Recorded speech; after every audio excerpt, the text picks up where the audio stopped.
Please show you some of the mods that I did to my Lifetime kayak.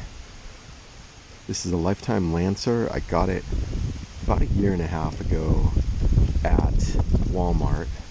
It was my first kayak that I bought for myself. I'd rented a bunch of times before that, but when I really got into kayaking again, I thought, you know, I want something I can own, so I could just get out to any water nearby, not have to worry about rental, etc., stuff like that. Actually, now that I think about it, my first kayak was a Sea Gold 370 inflatable, and I'm sure I'll post some other videos about that and some of the mods I've done to that. I used that a few times, but then realized the limitations of the inflatables, and I just really wanted a hard shell on it, but I didn't want to spend a lot of money on it. So I've had it for a year and a half. God, I must have had it out probably over 100 times, and I gradually modded it out over the years. And I just want to show you some of the things that I've done to it, pros and cons of it, and also compare it to the Emotion Guster. Reason being is the Lifetime Lancer is made by the same company that makes the Emotion Guster. It's got less bells and whistles. It's pretty much bare bones, but it's a lot cheaper. Like the Emotion Guster and Emotion Guster Angler, those run, I think, for maybe like $300 and $350 respectively. The Lifetime Lancer I got at Walmart for, I think, $160. It was dirt cheap. They had it shipped to store for free. Picked it up, threw it in the back of the van, and it was good to go. So even with all my mods, it still came out a lot less than the Guster Angler model. So, alright, I'll go in order of the mods that I did. First thing I wanted was a cup holder. It comes with a cup holder here, but it's really kind of an awkward shape, awkward position. You sit here, you know, it's like right in your crotch. It's not good. So I wanted something I could put up and out of the way.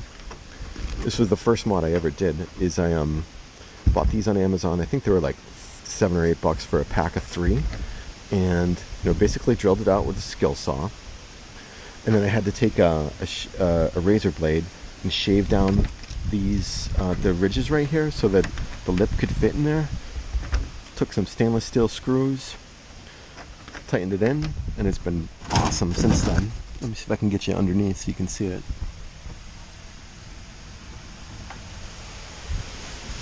Only thing I would say is it's got this little drainage hole down the bottom, and if you're out in the rain, water will just come right through it. So I put that plug down the bottom to sort of fill it up. The next thing I wound up doing was throwing in these fishing rod holders. Again, super cheap on Amazon. I think I got a 4-pack for about 15 or 16 bucks.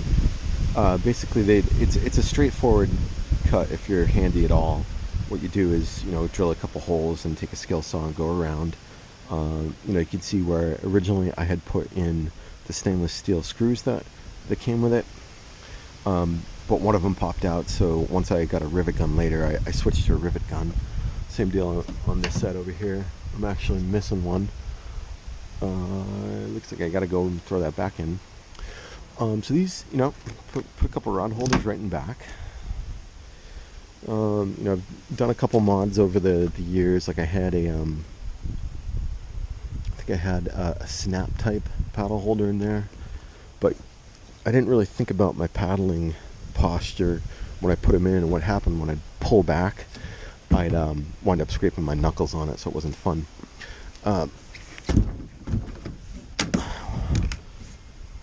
The Lancer came with a couple things here. One was it had dimples here, here, and here that weren't drilled out, but were basically intended for putting this exact same kind of situation, where you've got a bungee cord and this little clip here.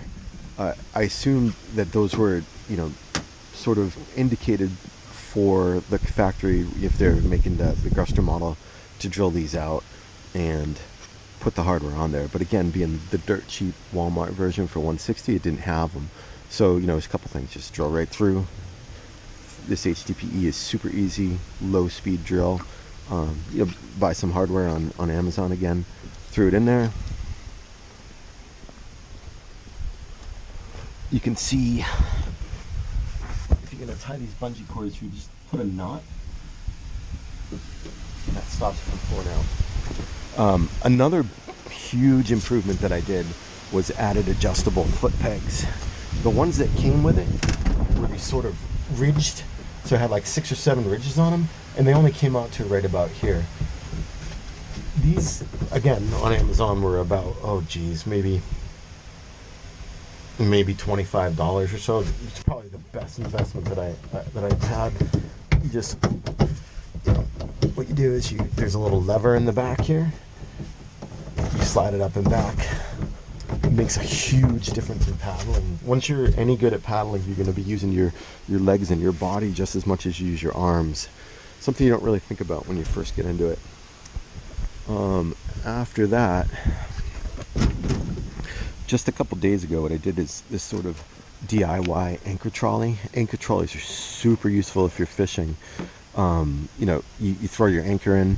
You don't need an anchor trolley, but here's the thing: you clip your anchor onto this ring in the middle, and you throw your anchor in. And if you know what's going to happen if you clip it right onto, like, say, like a pad eye, an eyelet like that, you're always going to be facing in one direction. And if you really get into fishing, you're going to get frustrated because you want to fish that way, that way, that way. So what you do is you just slide your trolley forward and back, and it changes your direction of the boat, so you can really fine tune in where you're going. This is not an anchor trolley kit. I've bought anchor trolley kits from my Perception Access 11.5, and it comes with all the gear and the hardware that you need. But you know, I'm just being cheap with this boat. It was, you know, it's not my main boat. I basically let the kids use it, or say a fun weather like today where it's 20-mile-an-hour winds and quite cold, right? I don't want to be on a sitting top. So again, rivet gun, put a couple eyelets in there. Then you get your stainless steel carabiners. I bought these stainless steel pulleys on Amazon. $7. Took like a month to arrive because it came from China.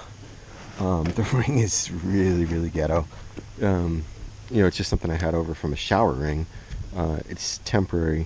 I want to get a metal stainless steel ring, but this will do for now. And yeah, looks good. The one thing I would say I haven't done yet is put an anchor cleat. Anchor cleats are important if you want to fix your anchor in a position. I rarely use it on my Access, but see how this hangs down pretty far? It hangs down a little bit deeper into the water than I would like, so I'm going to want to rig some sort of anchor cleat, or even just a clip where I can hang it up there so it doesn't get pulled down deep into the water. I don't think it's going to be a problem, but it kind of is you know, something it'll annoy me if I don't do it, so I'm going to wind up doing it. Added a few more eyelets to clip on, you know, paddle leash, fishing gear, whatever I want. I could loop an iPhone case through there. And the latest thing I did was this.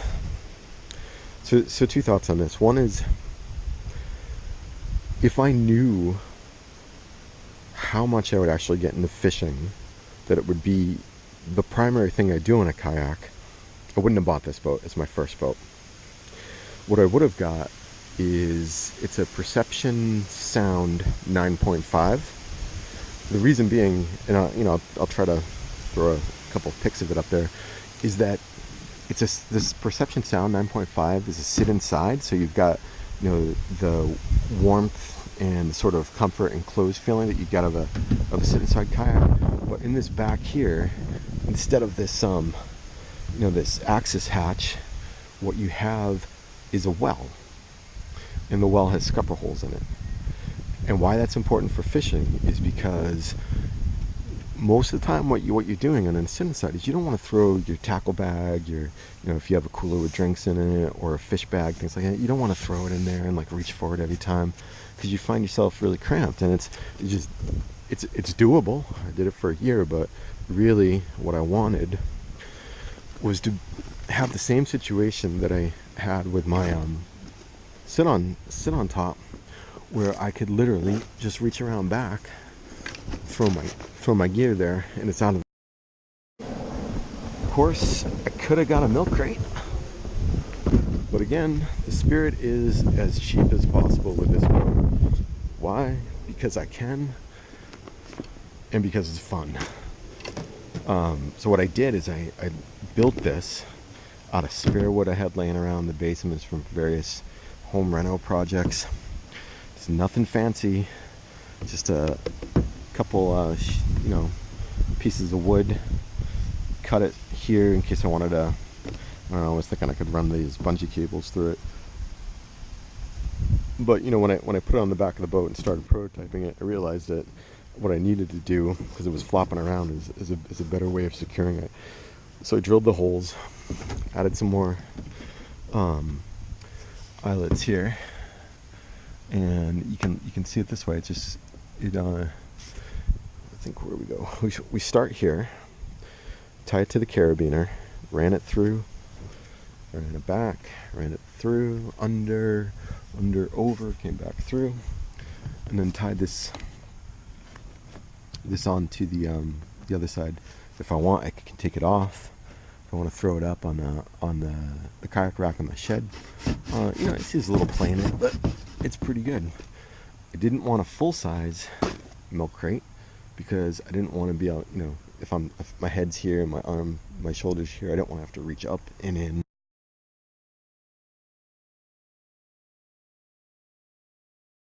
Okay, Dodge Caravan. Actually, it's a Chrysler Town and Country. What I always do when I go out is I just got a cheap tarp, throw it in there, so I don't damage the leather, and keep all the water in here. I've had some problem with being lazy. We getting water in here and got some mildew I had to clean out. Not cool. All right, you'll see that I've put I just folded the middle row back, or middle row down. I haven't even put it in the wheel wells, and I lowered the front seat. Totally don't need to do that. You could actually get this the Lifetime Lancer in here with the front seat up and one of the back seats up as well, so you could fit 3 people in here while you have a boat in here. I've had my Lifetime Lancer, a Pelican 8.5-foot kayak in here, and my inflatable in here with 3 kids, and it totally fits. Hatch shuts, fishing gear, paddles, everything. Say what you like about minivans, but I think they're awesome. All right, what I'm gonna do is I'm just gonna see if I'm gonna put this here so you can see me load it in.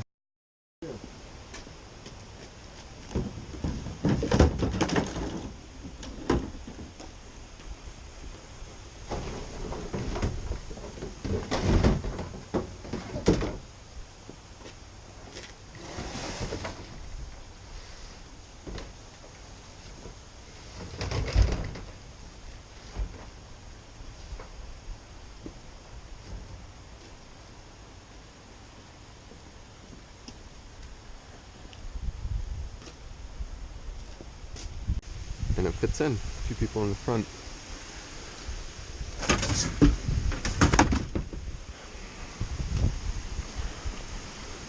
I don't want to forget my anchor today. It's really cold out. It's super windy. I don't expect to catch anything, but who knows. For convenience, you just can't beat this boat. And the van. And look at that!